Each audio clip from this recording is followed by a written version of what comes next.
Hey guys, and welcome back to the HobbyNut channel. Want to give you an update, part 2 if you will, on our telephone booth show rod. This thing has been a lot of fun, but man have I faced some challenges. Stick around, I'll share it with you.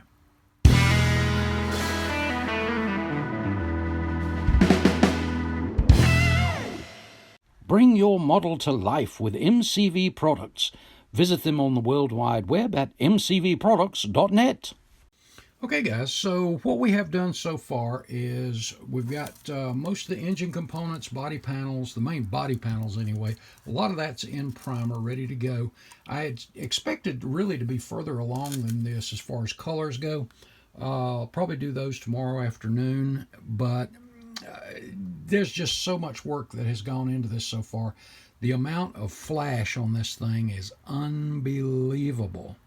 And I'm still not finished cleaning up the booth yet. There's a lot of flash left on this to clean up. And there's also, you remember the chassis was warped, but there's also some warpage, as you see here, on some of these that I'll be taking care of to square them up.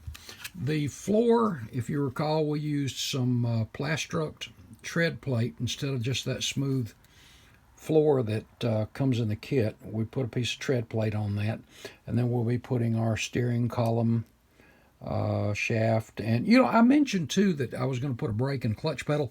I don't need to put a clutch pedal because as I looked at the transmission when I was cleaning up the seams and spraying it, that's an automatic transmission. So we'll be adding our shifter, but I will be adding a brake pedal, which was not in the kit. And I'll show you the gas pedal here in a few minutes too. And what I'm going to do is show you just some of this right now, and then I'm going to do a slideshow of everything that I've gotten done and what had to be done to get where I am. One of the other things I had to do was, this was the steering column, and if you'll look at that, you'll see that that's far from round. It's not even an octagon or a square. It's pretty rough, and it had flash down both sides. So in lieu of using that, I just broke out a piece of tube, evergreen tube, same diameter, and used that and made a new steering column. And I think that's going to turn out really well too.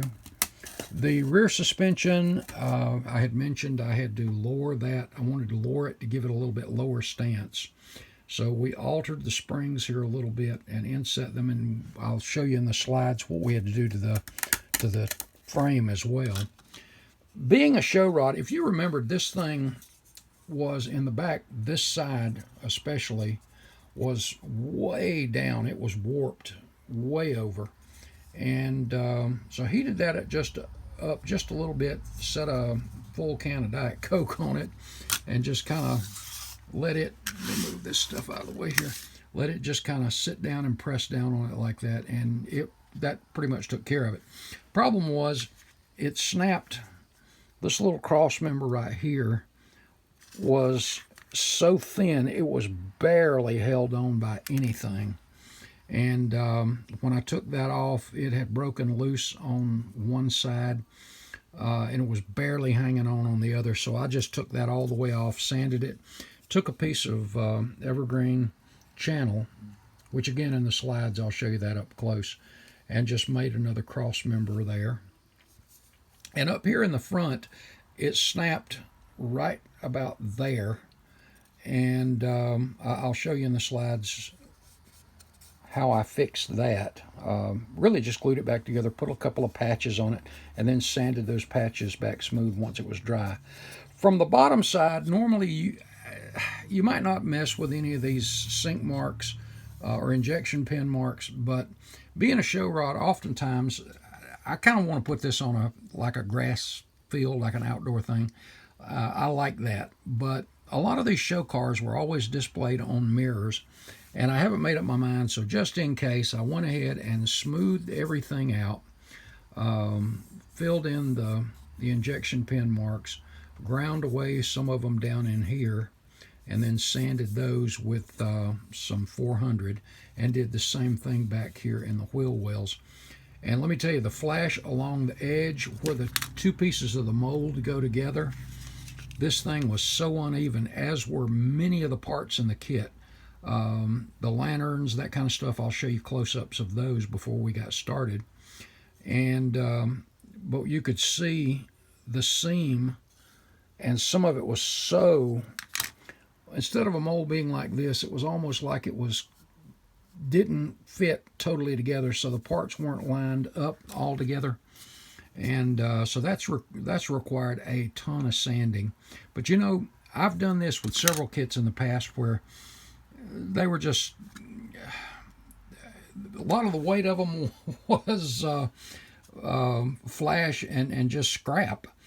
But I tell you what, a lot of them, when they were finished, were worth the extra work. Did I like doing it? Not necessarily, but there were a lot of uneven areas along the front, down the sides, and on the back here. And there is one or about two other spots here and here that I still need to sand a little bit, and then we'll get some primer on this probably this evening. Let's see, the other things, I went ahead and dug through my parts box, got out the magneto that we want to use, which is the Detail Master DM3241 magneto. Now the wires, if you remember, on this one are red or kind of orange, and I wanted to go with something closer to that candy orange, so I went ahead and pulled some Detail Master 1057 orange race wire. And then my parts by parts, I've stocked up on these a while back, but this is just a regular Hemi set of aluminum, and there's your a couple of belts in there too.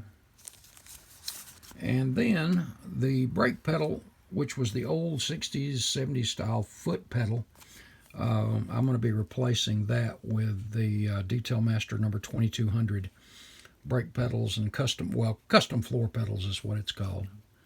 But and I'll be showing you the original compared to this in the slides here too. A couple other things. I'm ordering from my buddy Matthew at Model Car Videos, well, MCV Products, some of his great looking Krager mags, the ones that come in this kit. Well, if you remember, they did not chrome all the way through to begin with. Secondly, they're Kragers, you can tell by the look of them, but at the same time, there's something about them that just doesn't look quite, I don't know if it's scale or just they're a little too flat on the insides. But let's see, I think that's about it. I have not cleaned up any of the windows yet, and I will be replacing one of those, I've decided. But everything else had a decent amount of flash on it, each and every piece. Excuse me, guys, I'm knocking that thing around. And it required a lot more work than I expected.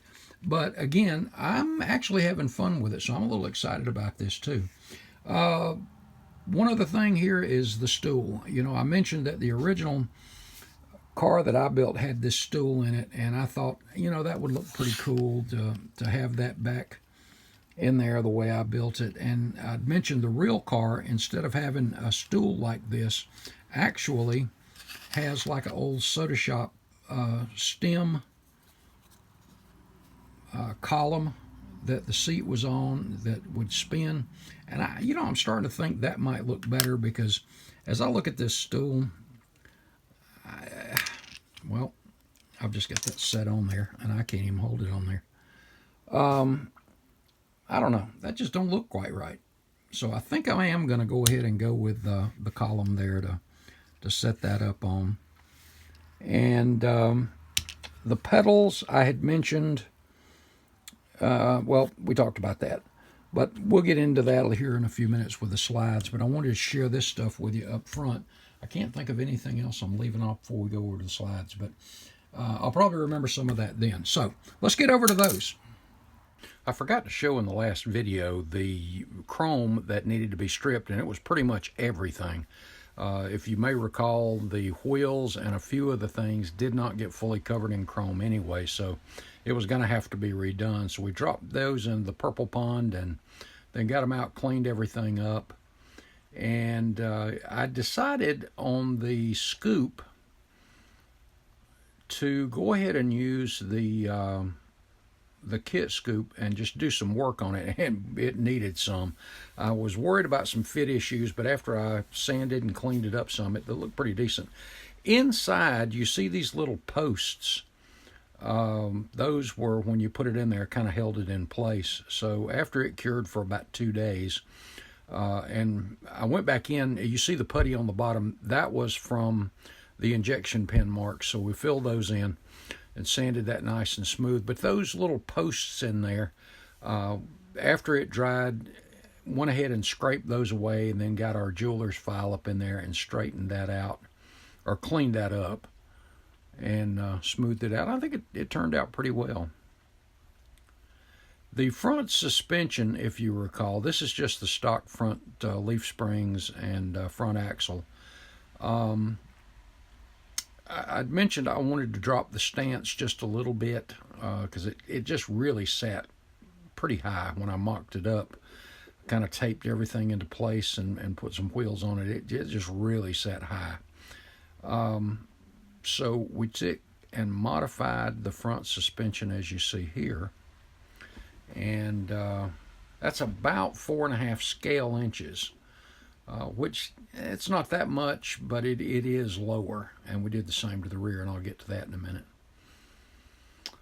The pipes, if you remember, they were just flat along the bottom, and what I did was I used 3 different size. Well, we used our dead center to get in the middle of everything. And then I used 3 different size bits, starting with a Dremel cone bit, to kind of give it a little bit of a flared look up in there. And I think once that's the shadowing is up in it, I think that's going to look good. And of course, being a show car, these are going to be chrome again too. The grill and radiator lacked some depth on the inside, so while you're not going to see a lot of it, I wanted it to have a little bit more depth. So I took an old stock car, monogram stock car radiator, and cut the center out of it to give it a little more depth, or like I said, dimension. So I built that up and kind of set that in there. And I think it looks pretty good. It's in primer now.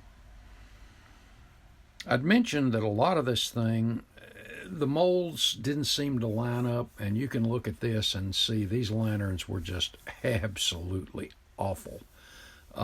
They were all over the place, and I've done about the best I think I'm going to be able to do, and I will see after I get them painted how they look, and then I will go from there, or whether I need to maybe scratch build maybe some new ones, but we'll see.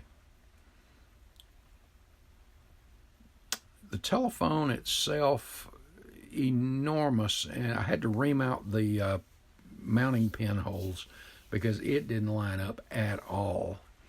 So got that together, and even though we got it evened up, the seam, because one side seemed to be a little bit bigger than the other, that just didn't line up very well. So we got that clamped down and then sanded up, smoothed out, and it looks a lot better. There was one little spot that had a sink mark that I had to put a little putty on, but I think it's looking pretty good. There's a few other little details I'll be adding to this, of course, when I put the receiver on there too.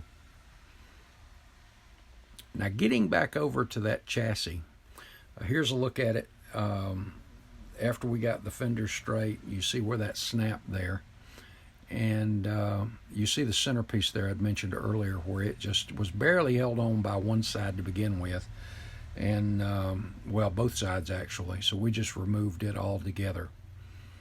And when we patch this back together, you see I just used some tester cement, liquid cement right there, and then kind of slathered on a little bit of the Tamiya, and then I put a little patch piece there, and we put that patch piece on the inside as well. You see a little L shape there, and this is just some really thin, I don't remember how thin it was, but some thin sheet plastic. And after that cured overnight, I just took one of the sanding sticks and smoothed that right back into the chassis. That was there just to make sure it set up and held together while it was drying.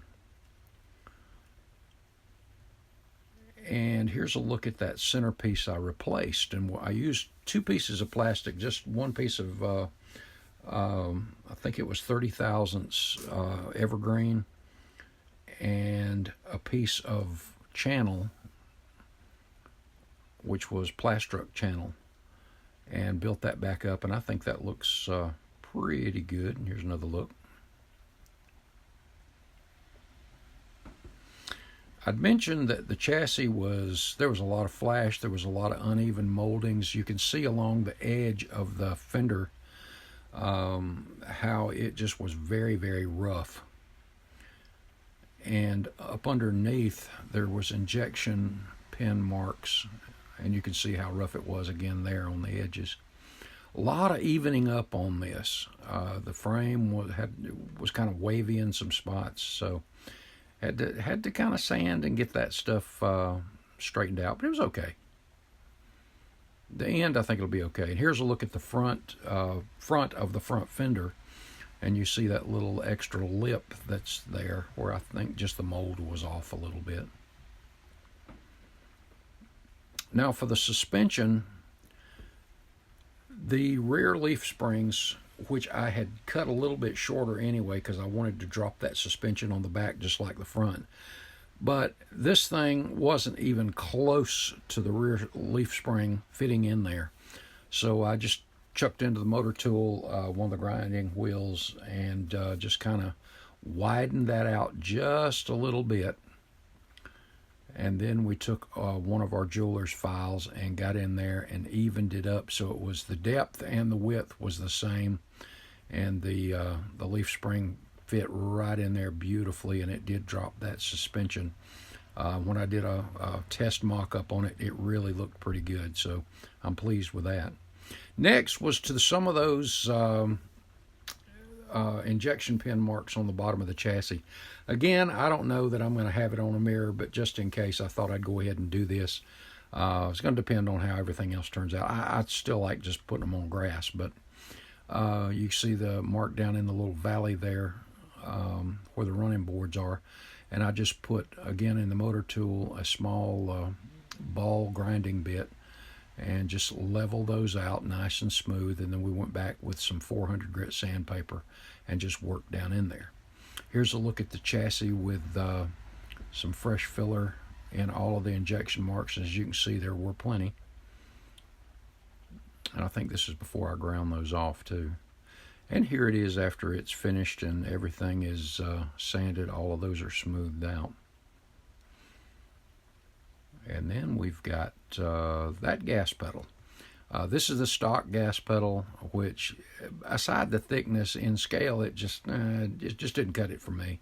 So that is why we went with those Detail Master pedal, custom pedal set. Getting over to that phone booth itself, again, there was a lot of warpage there and a ton of flash. I'll probably get this stuff kind of heated and then, I don't want to say a book, but something on it that'll level those out a little bit. And all of the window frames have a lot of flash in them. As you can see on the door for it here, which is functioning, by the way. And will be functioning. A lot of flash there around the corners and edges. And this right here, you can see I've started cleaning up. A lot of injection pin marks on these pieces too. And you see in the framework there some of the flash that's in there. Some of it is small, but there's a lot there. So there's still cleanup on that to do. The great thing is once I get the booth cleaned up and primed, that's pretty much it. Then it'll be ready for some color and go together. Here's a look at the door in the closed position, and the hinge just snaps in there. Now, if you'll notice at the top, it's even across the top, and on the bottom, it is the right side's a little bit long, so we'll have to even that up so we get a good fit there too. And then in the open position, you see how that looks. And again, I've still got some cleanup on this stuff to do as well. And another look here, just sitting on the bench. And then finally, we did a little bit of a mock-up on the booth itself and how the windows fit. And this is before any of that warpage is straightened out. So you see how that's looking. But I think it's going to be okay. Well, that's it for the update on this one right now, guys. A lot of this is already in primer. Some of it's going to be in some color probably as early as in the morning.